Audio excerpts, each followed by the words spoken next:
Good morning, Peter, and any fellow listeners of Teachers TV Africa. It's Rachel Altenbacher here. I'm an early childhood educator from Australia. Now, you might be wondering why I have a mask on. I'm here to remind you about the importance of storytelling and learning through play. So anything that you can do to add a little bit of fun and storytelling to your class will help your children adjust, especially now that we've had such a long time out of the routine of schooling. What I would encourage you to do is to look at some of the fun ways that Peter is engaging children and using recycled materials. Now, you don't need a lot to make a little puppet. You can see the banana leaves here.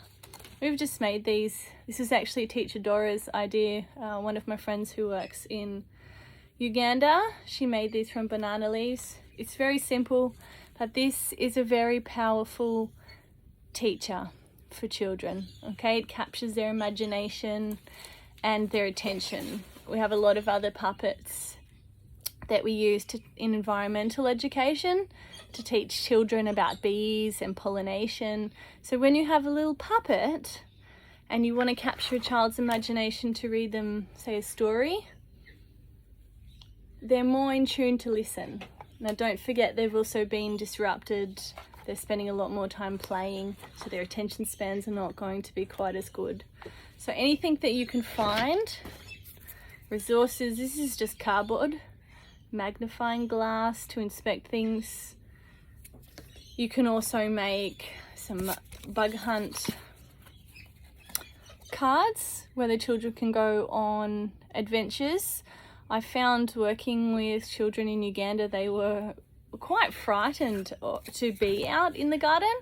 So I think the first step is asking them to collect items and just having a look at them.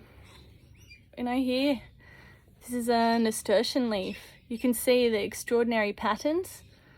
So ask the children what shape this is. You can use a lot of your STEM learning curriculums in this. Beautiful flowers. These also work as a paint. So when you put them on paper, they can transfer a colour. And then the colour comes out, makes a natural colour. So you can use calendula leaves, and this just creates more interest. Here's an activity I have about the water cycle. You can also do something like this with photosynthesis. So the more things you can make with the children and give them ownership of it, the easier you'll find that they will learn. So this is just something that I did for Jack and the Beanstalk story. The children made the leaves and they told the story with the characters. And we also use real beans, so we can watch the beans grow, and then we can use a ruler. So this is just one that's been made, and you can measure the growth of the beans. And that just helps to keep them interested. When you go looking in nature, you have extraordinary patterns and colours and textures that the children can use to observe what's happening in the ecosystem. It's a very important aspect of growing food is observing what's actually happening. So once they begin to look at where the sun sets, where the water's channeling, where does the water come from? All of these scientific, mathematic, numeracy, literacy, all of these come together in the environment. So try and think about how you can make the lessons more exciting, and just take a deep breath. You've all done amazing to be back ready to resume class in January. It's been a really stressful time for everybody, I can imagine, so well done.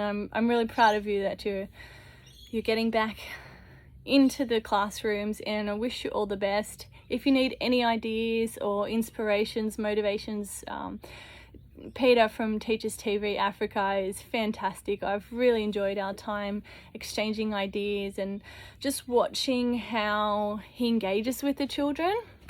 He's not lecturing them, he's learning with them and individualizing the learning, which is absolutely fantastic to see. So I look forward to talking to you more.